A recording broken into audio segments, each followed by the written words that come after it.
అంతే కదా, మీరు చెప్పండి, మీరు ఎందుకు వచ్చి సోషల్ మీడియాకి ఎందుకు రావాలనిపించింది మరి? Question repeat please. మీరు ఎందుకు వచ్చారు సోషల్ మీడియాకి? మీకు ఎందుకు రావాలనిపించింది? ఇతర చాలా వర్క్స్ ఉన్నాయి చేసుకోవడానికి. యాక్చువల్గా మాది రాజాం విజయనగరం డిస్ట్రిక్ట్. మా daddy business sound systems, lightings, DJ అవన్నీ అనమాట. సో మా డాడీకి అప్పట్లో 1980sలోనే ఒక 10 వర్కర్స్ ఉండేవారు, 10 మెంబర్స్. నేను చిన్నప్పుడే చూడండి 3 years 2.5 years అప్పుడే మా డాడీ చేసిన ప్రోగ్రామ్స్కి అట్లా వెళ్తుండేవాడిని. అప్పుడు సాంగ్స్ అన్నీ వింటుండేవాడిని. ముఖ్యంగా మన తెలుగు ఇండస్ట్రీలో సింగింగ్లో త్రివేణి సంఘం అంటే 2 ఉంటాయి. మేల్లో వచ్చేసి ఘంటసాల, బాలసుబ్రహ్మణ్యం, యేసుదాస్. ఫిమేల్లో వస్తే P Susheela, S Janaki, K S చిత్ర.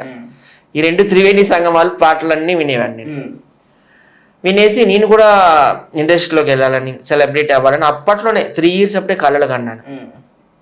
ఇంకా మనకి మా ఊరు పక్కన చూస్తే ఒక శరత్ బాబు గారు ఉండేవారు, జేవి స్వామియాజులు అంటే శంకరాభరణం హీరో జేవి స్వామియాజులు. శరత్ బాబు అంటే తెలుసు, ఆయన ఆంధ్ర అందగాడు. వాళ్ళ దగ్గరికి అప్పుడప్పుడు వెళ్తుండేవాడిను. వాళ్ళు అంతగా రిసీవ్ చేసుకునేవారు కాదు, వాళ్ళ బిజీలో వాళ్ళు ఉండేవారు. అదే ఇండస్ట్రీలోకి వద్దామని, అంటే స్కూలింగ్ చేసేటప్పుడు. తర్వాత మరి వాళ్ళని వెళ్ళి ఎందుకు బతిమాలుకోవడం, మనల్ని ఒకరు పిలిచేటట్టు ఉండాలి, మనం ఒకరి దగ్గరికి వెళ్ళకూడదు. వాళ్ళ ఇంటి బయటికి వెళ్ళి అంతా నాకు నచ్చలేదు. మొదటి నుంచి కూడా నేను చాలా డిగ్నిటీగా ఉండేవాడిని. అప్పుడు నాకే ఒక ఐడియా వచ్చింది, హోటల్ మేనేజ్మెంట్ చేద్దాము MBA.